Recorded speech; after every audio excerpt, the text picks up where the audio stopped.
स्थिति में मैं आपसे विनम्रता पूर्वक कहने आया, बीमारी से नहीं डॉक्टर से बचो, बीमारी से नहीं दवाओं से बचो। तो आप बोलेंगे जी क्या करें?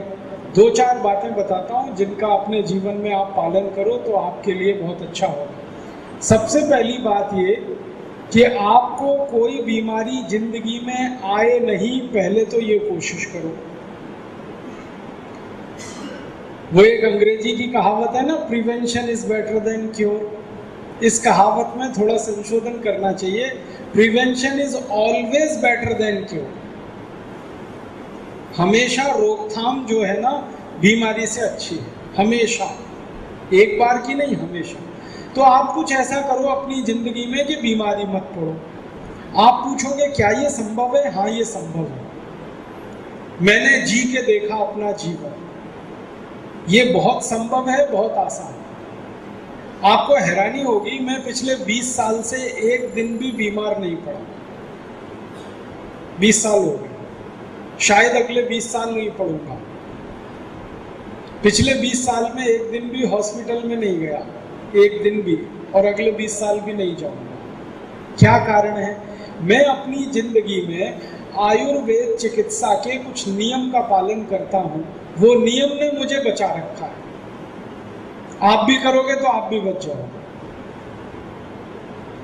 हमारी दुनिया में एकमात्र चिकित्सा पद्धति है जिसको हम आयुर्वेद कहते हैं, जो बीमारी से बचना सिखाती है। आयुर्वेद का सूत्र है, सर्वे भवन्तु सुखिनः, सर्वे सन्तु निरामया, सर्वे भद्राणि पश्यन्तु माँ कश्चित् दुःखं भवेत्। सब सुखी रहें, सब निरोगी रहें, किसी को कभी कोई रोग ना आए, कभी कोई दुख ना हो। ये मात्र एक ही सूत्र है सारी दुनिया में जो आयुर्वेद से निकला है। बाकी एलोपैथी में ऐसा कोई सूत्र नहीं है, होम्योपैथी में भी नहीं। पूरी एलोपैथी चिकित्सा में ऐसा कोई सूत्र नहीं है सर्वे भवन्तु सुखिनः के बराबर। सब सुखी रहें माने निरोगी रहेंगे तभी तो सुखी रहेंगे। तो आप निरोगी रहो माने सुखी रहो, ये आयुर्वेद सिखाता है। और इसके लिए आयुर्वेद में सबसे ज़्यादा रिसर्च की गई है, निरोगी कैसे रहे, स्वस्थ कैसे रहे। और इसके लिए एक दो नहीं, सैकड़ों किताबें लिखी गई हैं आयुर्वेद, सैकड़ों। कुछ नाम बताता हूँ। बहुत सुंदर एक किताब है अष्टांग हृदयम, एक बहुत सुंदर किताब है अष्टांग संग्रहम, एक बहुत सुंदर किताब है भाव प्रकाश, एक बहुत सुंदर किताब है निघंटु, एक बहुत सुंदर किताब है चरक संहिता, एक बहुत सुंदर किताब है सुश्रुत संहिता। ऐसी सैकड़ों किताबें लिखी गई हैं आयुर्वेद में एक ही विषय पर, स्वस्थ कैसे रहें, निरोगी कैसे रहें, 100 साल की जिंदगी बिना रोग के कैसे काटें, माने 100 साल जिंदा रहें और रोग कोई ना आए। ऐसी अद्भुत पुस्तक है, आप पढ़ो इनको, थोड़ा समय निकालो। मैं तो बहुत लोगों को कहता हूँ सवेरे सवेरे फालतू अखबार पढ़ने में जो आधा घंटे लगाते हो, ये आयुर्वेद पढ़ने में लगा दो तो जिंदगी संवर जाएगी। क्योंकि अखबार में तो बलात्कार, चोरी, डकैती, बेईमानी, भ्रष्टाचार, इसके अलावा तो कुछ छपता नहीं। और अगर छपता हो तो बताओ मुझे। उसमें आधा घंटे रोज हमारा बर्बाद होता है, कई लोगों का 1 घंटा बर्बाद होता है। ये रोज का 1 घंटा निकाल के कोई ऐसी पुस्तक पढ़ लें चिकित्सा और स्वास्थ्य की, तो अपने भी काम आए, पूरे परिवार के काम। समय निकाल के सही चीज पढ़ने की आदत डालो। रात को सोते सोते नींद नहीं आ रही, 15-20 मिनट पढ़ते पढ़ते सो, नींद भी अच्छी आएगी, ज्ञान भी मिलेगा। आप बोलोगे ये पुस्तकें मिलती क्या है? बाजार में मिलती हैं, खरीद लो। ज्यादा महंगी नहीं, 200-250 रुपए में मिल जाती है अष्टांग हृदय। अष्टांग संग्रम भी उतने में ही आ जाती है, सस्ती है। और आपको तो अब खुशी होगी कि ये हिंदी में भी है।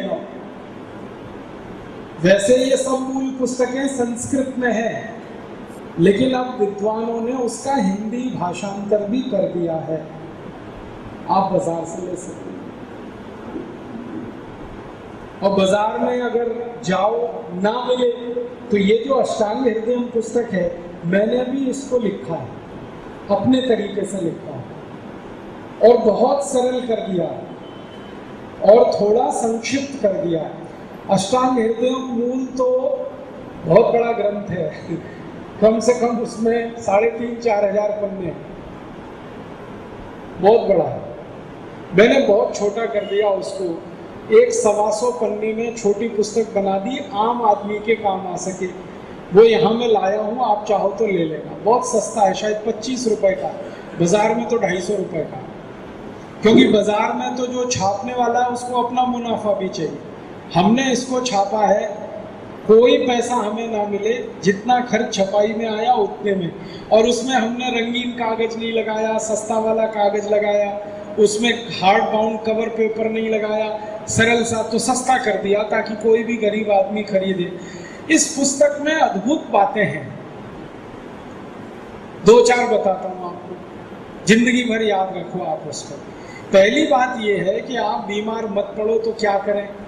आयुर्वेद में अष्टांग हृदयम में सूत्र है कि आयुर्वेद अष्टांग हृदयम कहता है बीमार नहीं पड़ने के लिए 3 बातें ध्यान रखो, वात, पित्त और कफ, इनको संतुलित रखो, बस बीमार नहीं पड़े।